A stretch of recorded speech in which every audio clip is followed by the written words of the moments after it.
कहा गया है कि कब्र में हमारी तख्तियां बंद करके जब लोग चले जाते हैं कब्र की मिट्टी में, आपको अंदाजा है, आप मुंबई के कब्रस्तानों को देखते हैं और बहुत जल्दी यहाँ कब्रें खोली भी जाती हैं, लेकिन जहां नहीं खोली जाती वहां के लिए भी मैं बता रहा हूं, दफन करके चले जाने के बाद एक दिन के अंदर, सिर्फ एक दिन, 24 घंटे जब गुजर जाते हैं तो पेट में का और दिमाग में का पूरा पानी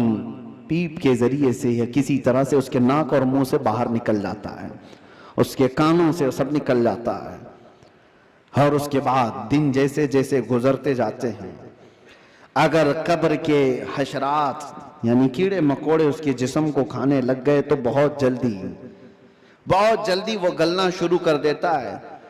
3 दिन के अंदर पेट फट जाता है और पेट के फट जाने के बाद जो ताफुन निकलता है उसकी चीजें सब उसकी बाहर हो जाती हैं। और उसके बाद 9 दिन गुजर जाते हैं या 10 दिन गुजर जाते हैं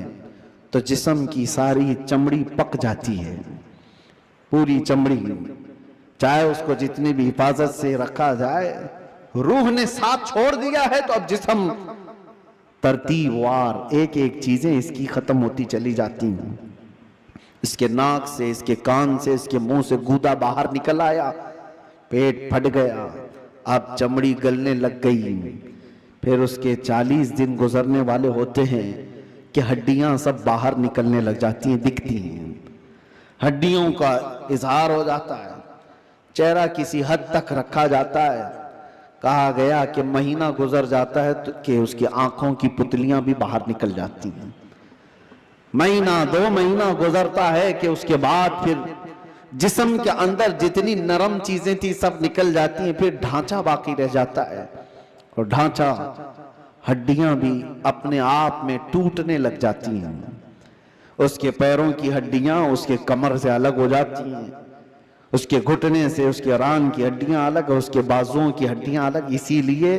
6 महीने साल भर के बाद जब आप कब्र को दोबारा खोद रहे होते हैं तो पूरा ढांचा किसी को नहीं मिलता, किसी की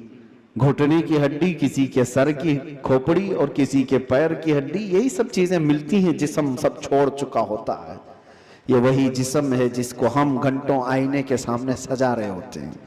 ये वही जिस्म है जिसके ऊपर हम अपनी मेहनत खर्च कर रहे हैं, चाहे वो जिम में जाकर,